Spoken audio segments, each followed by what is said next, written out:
Let me just start by saying that if there's somebody, anybody, telling you that you shouldn't watch solo leveling, that person is not your friend.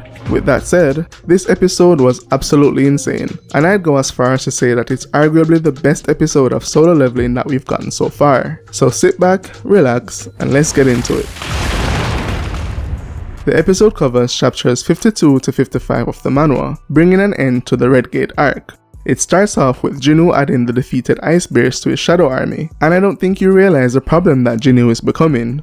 Not only is he able to level up and get stronger after each battle, but being able to add these defeated enemies to his army exponentially increases his combat strength if he's to go against a large group or even take on an enemy who may be stronger than him. Meanwhile, outside the gate, Dong-soo starts to piece the information together and shows us that he's more than just muscle. He attacks Mr. An, believing that he's lying about Jinu's involvement with the White Tiger Guild, and this is definitely a testament to Mr. An's reputation, as what I think he was going to say is that Mr. An has a knack for sniffing out interesting new talent, which we already know to be true since he long suspected Jinu of being stronger than he's letting on. You've been snooping around, is it? Yoonho steps in to defend Mr. An, and it looks like we're going to get an all-out S-rank brawl. Jinchul has no choice but to step in, managing to stop both their punches simultaneously. He does mention that if they hadn't held back at the last second, then his arms would have been broken. He then informs them that he too suspected Jinu of being reawakened following the events of the double dungeon. However, according to the mana meter, he was still an E rank. But even so, Dong-soo tells us that none of this even matters, because it's unlikely that Jinu was the one to kill his brother, and it's more likely that he was killed by Jinu. Either way, it's all just an excuse for him to kill Jinu. But don't be fooled by this. He definitely wants revenge for his brother's death, and he sees both Jinu and Jinu as responsible. He gets a message which prompts him to leave the area, likely his guild telling him not to do anything stupid, or telling him that he needs to return. In the manhwa, he ends up leaving saying that they killed his vibe, so I'd say that the anime handles his exit a lot better. Back in the dungeon, we see Kim Chul trying to escape the Ice Elves and finds the weaker members of the team lounging luxuriously in the forest. And this is where he absolutely loses it. Not only have they managed to survive, but they also have food, warm clothing, and supplies that he believes would have helped his group survive. Looking for any reason at all to take the blame off himself for his teammate's death, he accuses Heejin of hoarding all the food and supplies, thinking that was the reason she chose to join the weaker group after he had suggested to split the team. Jinu knocks him out before he's able to hurt anyone, also revealing that the Ice Elves have been trailing Kim this entire time, using him to locate the others.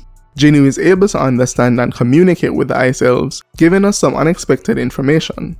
Their leader Barca, or Baruka in the manhwa, explains that there's a voice in their head telling them to kill humans when they are around them, but that doesn't happen around Jinu. So is this a feature of the system with him now being a player? And does this mean that he truly isn't human anymore? Barca tries to make a deal with him, hand over the humans and there'll be no need to fight. Jinu then asks why they're fighting the humans, and something strange happens. Barca appears to glitch and tries to make the same deal again, asking the question in the same way he did just moments before. So is this actually just a game, or a simulated world created by the system? Maybe Jinu never made it out of the double dungeon, and this is all just in his head. I've seen many discussions surrounding this, but they're all a little spoiler heavy, so let's just say he was likely about to explain something to Jinu that he shouldn't know about just yet. Jinu declines the offer, giving us our WTF moment of the episode, Jinu versus Barca. The fight against Barca shows us what a fight against an S-rank would look like for Jinu at his current strength. And just as a reminder, Jinu has gained a few levels from killing Ice Bears since being in the dungeon. This wouldn't be enough, however, as Jinu quickly realizes that he's no match for Barca, even with Igris's help. But if he had another shadow of similar strength, they may just be enough to tip the scales in his favor. His solution may surprise you. When he's attacked by Kim Chul, he decides to kill him and add him to his shadow army, giving him the name Iron. This actually plays out differently in the manhwa, and it's a subtle change that I wish they had kept. In the anime, it's framed as though Kim is blinded by rage, and Jinu had no choice but to kill him in self-defense. But the manhwa tells us a different story. It shows that Jinu starts to orchestrate this plan the second he realizes that he wouldn't be able to defeat Barca with just Igris's help. It shows that he threw the sword back to Kim while he was knocked out, knowing that once he wakes up, he'll likely attack him once again, giving him an excuse to kill him. It's a subtle change, but it does show a shift in Jinwoo's mentality. There's a scene later in the episode where Jinu reflects on this, so I'll talk more about it at that time. Jinwoo's plan goes exactly how he predicted, as the addition of iron is just enough to give him the edge against Barca. He lands a vital strike, leaving iron to deliver the finishing blow. He tries to extract Barca's shadow to add him to his army, but the attempt fails, possibly due to Barca being higher ranked. They exit the dungeon, and Yoonho immediately wants answers.